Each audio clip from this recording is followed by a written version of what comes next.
I'm Om Puri, as you know. You're watching BollywoodHangama.com. Enjoy.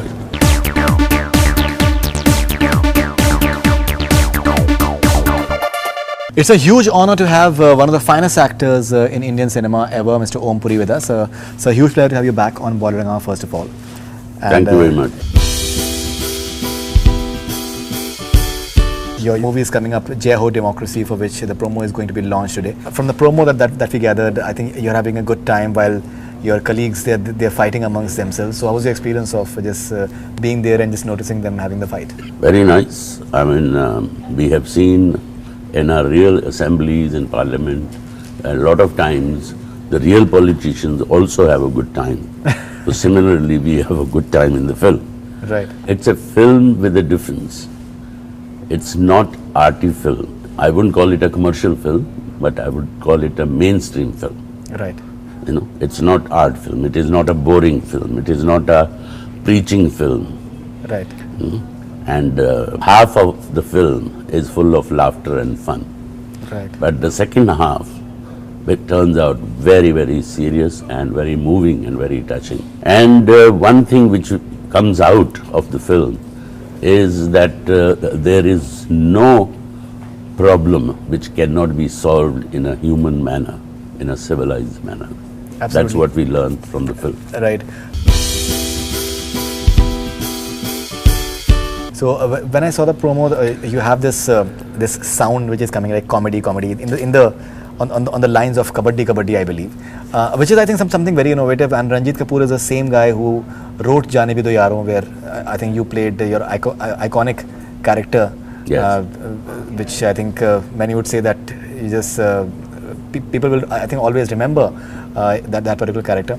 So something about this aspect of presentation of comedy per se. Yeah, it is a satire. It is a exaggerated version of reality. Right. We have seen, India has seen their politicians behaving in a certain manner, not always, but there have been incidents where they had fights, they have thrown chairs at each other, they have pulled out the mics and thrown at each other. Right.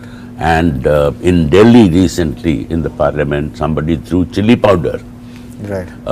on the other person, etc. In Lucknow, we know that there was a chaos in the assembly. In Bangalore, police had to be called in.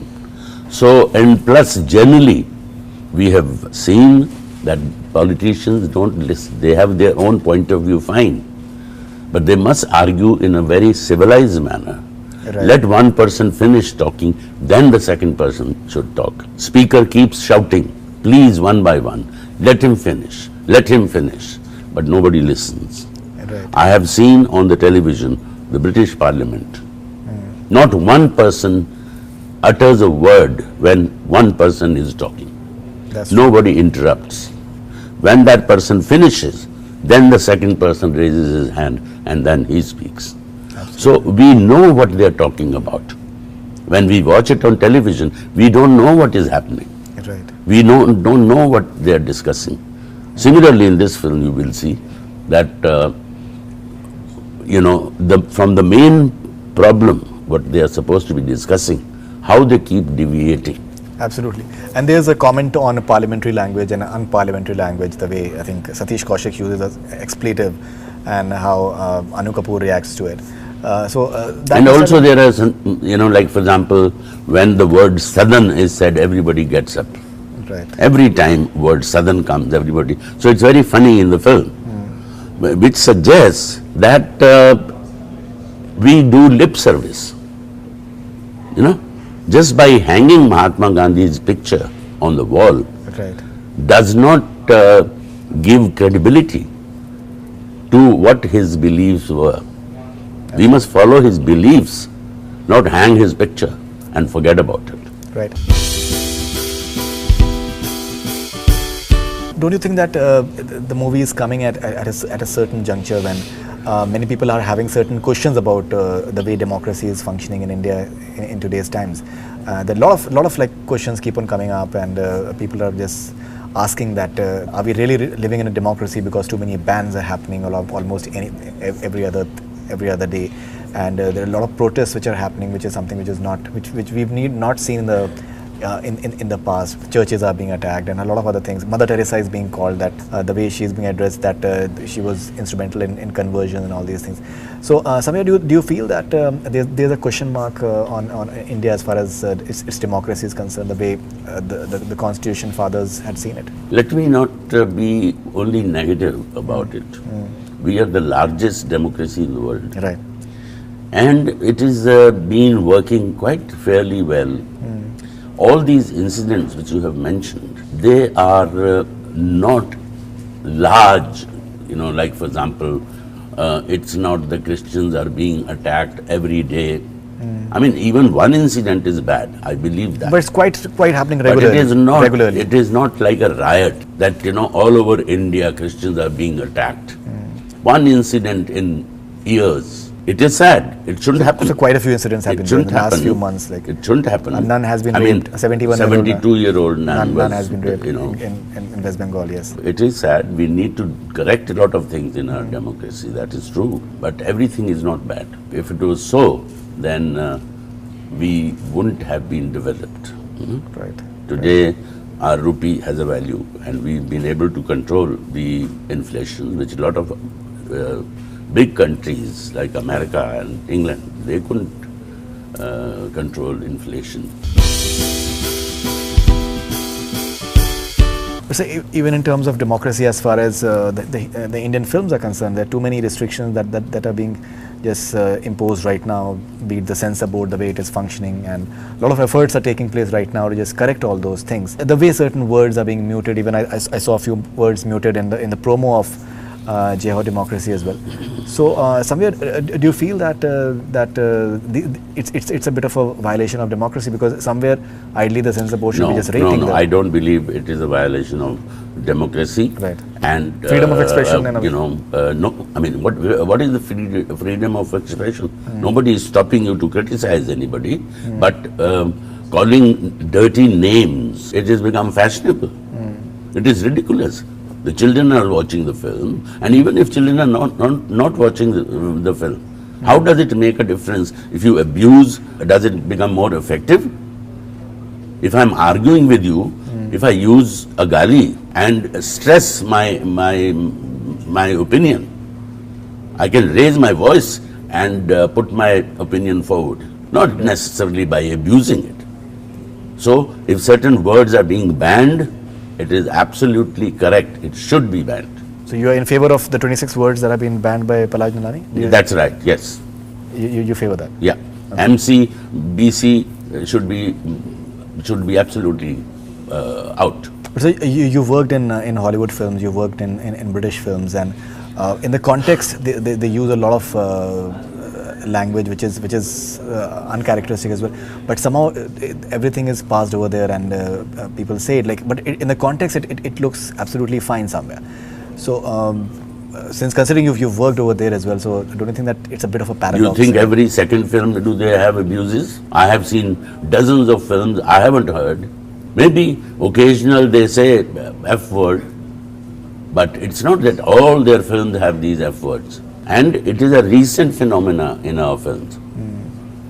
Aaj se 5 saal pehle, 7 saal pehle, we didn't have. So we were not making good films earlier. We were making decent films. If we look at our 60s or 70s of cinema, where were the galis? And we gave super hits. 25 weeks, 50 weeks, a film is running. Right. Today only it runs for a week, even the big films.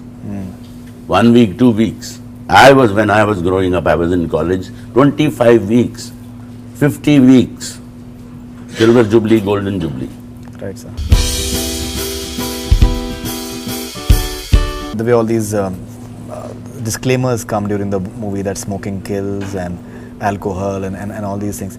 So don't you feel that in a way it's a violation of creativity as well, and it's a bit strange. We don't see that anywhere else in the world somehow. Yeah, that I find. For example, if you are playing an addict, if that is the kind of a character you are playing, and you smoke hashish, etc. So without showing that, how are you going to show the character that this is the kind of character? But not as a fashion, not for an actor as an activity, because he must have some business. Right. Today, for example, abroad, though of course it is there, but even within India, you can't smoke in the offices. You have to go out to smoke. Even if you are at 7th floor, you have to come down to the ground floor, and in the open you smoke, and then you go back to your office. How do you look back at Jane Bhi Yaro and the sort of, I think, iconic character that you played over there? That Hanuman scene, I think people still remember with the sunglasses that you had worn in that. So how do you look back at Jane Bhi Yaro, sir? I think it's a remarkable film. It's a iconic film. It's a landmark in Hindi cinema. Right. And it's a wonderful satire. Right. And along with the comedy, which is a very good humor, you are able to give a social message. So do you find that relevant in today's times as well? What? Jane Bhi Yaro, do you find it relevant in today's times as well? Of course, you do find relevant. Right. There is corruption. There is corruption, and it is much less, let me say. The kind of, we have, like for example, in the film, we picked on the builders. Right.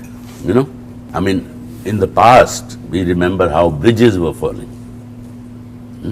Right. Flyovers were falling. And now your metro is running, for example. It's running perfectly well. So there is a lot of awareness. There is the level of corruption have reduced in certain fields. Right. Okay, and so the way you balanced out working both in commercial as well as art cinema, the way it is called art cinema, parallel cinema in a certain manner, and television. That is something that you've done since the beginning of your career. I still remember. I think you played manager of Jimmy in Disco Dancer, and you've always had. You've also, I think, worked in South cinema, and there was a particular, I think, film in Kannada in 1999, which I think became a huge hit as well. AK-47. AK-47, right. So something about this aspect, that the way you balanced out both, and you had your share of Hollywood films as well as what you did in UK and in terms of East is East and the other movies that you've done over there. So how did you balance out this entire aspect, sir? Well, right from the beginning, my first love, of course, is films with a social message. Right. That's my first love. Right. That's how I started. Right. And it gave me a status, it gave me a credibility as an actor, Right. and it gave me a respect. And forced the commercial cinema to notice, to take notice. So I have been playing different characters in commercial films. Art cinema, first 10, 12 years I did only that. But there was not enough money that I could look after myself in a decent manner. Right. So therefore, I started doing commercial films as well. So I am grateful to both cinemas, commercial cinema as well as art cinema. But commercial cinema gave me a decent life. Right. I could afford to buy a house, I could afford to buy a car, I could afford to secure my family for the future, etc. Right. And my attitude have been, wherever good work is, even if it is small, I would go and grab it. Be it commercial cinema, be it British films. In British film, for 6-7 years, I did a lot of work. Right. I mean, every year I was there at least 4 months in a year. Right. And in fact, the Queen surprised me Felicitated you, right? by honoring me with the OBE. Right. I was quite surprised, Right. being a non-Britisher. Anyway, I was not shy away from doing television, Right. but Kakkaji. not the kind of television which is going on today. I'm very proud of the work which I did on television in the past. Right. Whether it is Tamas, whether it is Bharat-e-Khoj, whether it is Gulzar Sahab's 13 short stories, Right. whether there was a political satire called Kakkaji Kahin, Kakkaji Khan, right. Mr. Yogi with Ketan Mehta, Mr. Yogi, right. Yatra with Shyam Benegal, Right. Rag Darwari. All this work is of a standard. Right. You know, Nothing is sort of careless or irresponsible, etc. So, or radio. I'm not shy away from any medium, as long as it is sensible. Nasir Saab in his autobiography, he has said some wonderful things about you, and he's spoken about your discipline as well, the discipline with which you pursued your art and your acting and all these things. He's also mentioned about the fact that there was never any jealousy between you guys, and you were very supportive of each other, and there was a lot of camaraderie happening between at least you and Nasir Saab somewhere.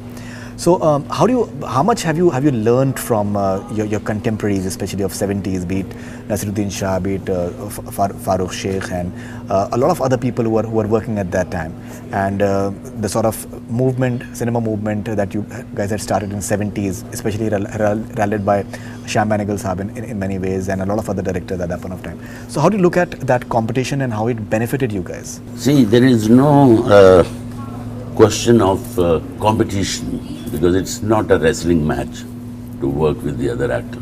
Right. You are playing your character, I'm playing my character. How well you do, if you're doing very well, it improves my performance as well, and you complement each other. Because if you will perform well, then I'll be able to react better. Because acting is not only acting, but also reacting. Absolutely. So there is no question of "Arey yaar uda diya, arey yaar usko kha gaya." These are all very vague kind of terms. Right. And we've always, Nasir, me, with a lot of other people also, appreciating each other's work, sometimes also being critical about each other's statement, but it has not made any difference in our relationship. In fact, Nasir Saab recently, in a lighter vein, he said about your recent film Dirty Politics, that Om Puri, he was lucky that he had some intimate scenes with Mallika Sherawat. I could not be that lucky. Mm-hmm. So how do you react to that? Well, Nasiruddin Shah had been very lucky in drama school. Right. So he should not envy me. Lucky in what manner, sir? In the same manner as you are mentioning. Okay. In terms of women. Right. Yeah. Right. So he was very, very lucky. Right. I was very unlucky. So he shouldn't crib about it. He should not crib. What next can we be seeing from you apart from Jai Ho Democracy? See, there are 2-3 films ready. One is Ram Bhajan Jindabad, which right, again is a political satire. Right, sir. But it doesn't have stars, and it's quite a funny film and based on real incidents. But it's been ready and it's not being bought. It's sad. And there's one comedy, which is a pure comedy. There's no social message or anything like that. Ho Gaya Dimag Ka Dahi. That is the title. Which is just fun, harmless fun, decent humor. Right. That will be releasing soon. And your Hollywood venture, you had been abroad, I think, a few days back as well. Well, one film which was recently released was 100-Foot Journey, right, which has done very well extremely on the box office abroad, right, in America and in England, everywhere. In fact, I spoke to Mr. Martin Sheen in New York recently. When I asked him about Indian film, then that was one performance that he singled out, that he loved that performance of yours. Right. I loved him in Gandhi. Right. Though it was a small part, but he was brilliant. Absolutely right, brilliant. right. And you're saying something about your Hollywood venture that you were shooting for recently, sir? No, that's what I said. The 100-Foot Journey, which was released, that was the last film which I did, which was shot in south of France. Anything else that you're doing in terms of your At Hollywood? the moment, there is nothing. And any television happenings? Any television that you'd like to do? Television, as I told you earlier, that the kind of work I have done, I would like to do that kind of work. I have nothing against television. There are a couple of people who approached me. There is something called Crime Control. Right. They wanted me to anchor that, and I told them, yes, it makes sense that how you could have avoided a crime. That's what it's about, crime control. Right. By taking precautions. So that concept makes sense to me. finally, something about your support cast in Jai Ho Democracy, be it Anu Kapoor, Adil, I think he's a very fine actor. Satish Kaushik looks very good. Seema Biswas is a fantastic actress. Something about the experience of working with these people, sir. Well, it's a fantastic team. Wonderful actors, you know. Seema Biswas, we've seen her in Bandit Queen. Right. I mean, it was a performance of an international standard. Absolutely. Anu Kapoor, we all know that how versatile actor he is. And Adil Rana, I have not seen much of his work, but he does a lot of theatre. Right. And in one serial we were together, which was about the AIDS awareness, called Jasoos Vijay, Right. in which he was the main star and I was anchoring that show. Right. In that he played, every time he was playing a different character. So he also is a wonderful, wonderful actor. Everybody else also, Satish Kaushik, of course, he has a very good sense of humor. Right. And he's also brilliant in the film. Fantastic. And we all are friends. So it was fun working together. Great. So thank you very much, sir, for being on Bollywood and lovely talking to you. And it's a huge honor to talk to you. And looking forward to Jai Ho Democracy and all your future ventures, sir. Thank you very much. Thanks. Jai Ho. Jai Ho. Thank you, sir. That's all we're from Bollywood. Keep on watching.